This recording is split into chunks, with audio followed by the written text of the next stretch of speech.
पहले वीडियो में मैंने आपको धूल चैप्टर का कुछ सारांश बता दी।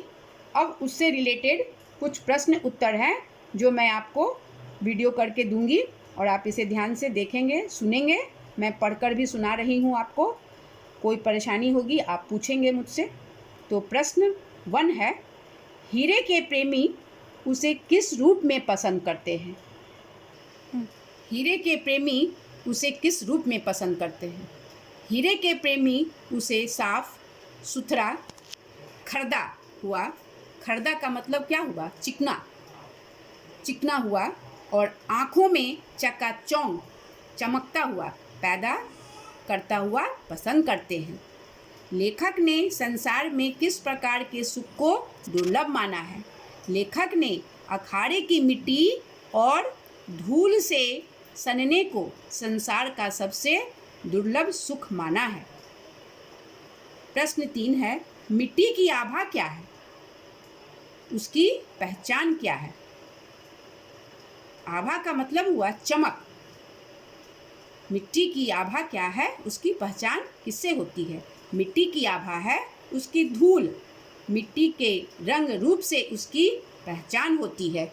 धूल के बिना किसी शिशु की कल्पना क्यों नहीं की जा सकती?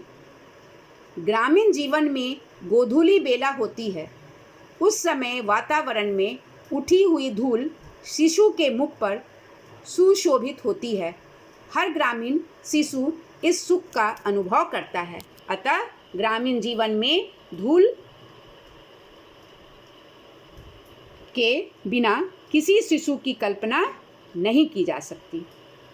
हमारी सभ्यता धूल से क्यों बचना चाहती है? हमारी सभ्यता धूल को गर्द समझती है। वह बनावटी प्रसाधन सामग्री और सलमे सितारों में ही सौंदर्य मानती है। गांव की धूल में उन सलमे सितारों के धुंधले पड़ने की आशंका होती है, इसलिए वह धूल से अर्थात ग्रंथ संस्कृति से बचना चाहती है। अखाड़े की मिट्टी की क्या विशेषता होती है? अखाड़े की मिट्टी विशेष होती है। वह तेल और मट्ठे से सिंचाई हुई होती है। जब यह पसीने से लथपथ शरीर पर फिसलती है तो ऐसा लगता है कि मानो आदमी कुआं खोद कर निकला हो। नेक्स्ट क्वेश्चन है, श्रद्धा, भक्ति, स्नेह की व्यंजना के लिए धूल सर्वोत्तम साधन किस प्रकार है? श्रद्धा, भक्ति और स्नेह प्रकट करने के लिए धूल सर्वोत्तम साधन है। कोई योद्धा या विशेषगत मनुष्य अपने देश से लौटकर पहले उसकी धूल को माथे पर लगाता है। इस प्रकार वह अपनी धरती के प्रति अपनी श्रद्धा प्रकट करता है। नेक्स्ट क्वेश्चन है, इस पाठ में लेखक ने नागरीय सभ्यता पर क्या व्यंग किया है? लेखक ने नागरीय सभ्यता को बनावटी, नकली तथा चकाचौंध भरी कहा है। नगर के लोग मिट्टी को मैल कहकर उससे दूर रहते हैं। इस कारण वे धूल से सनने का तथा स्वाभाविक खेलों का आनंद नहीं ले पाते। लेखक ने धूल और मिट्टी में क्या अंतर बताया है? लेखक ने मिट्टी और धूल में अंतर बताया है कि उसके अनुसार मिट्टी शरीर है तो धूल प्राण है।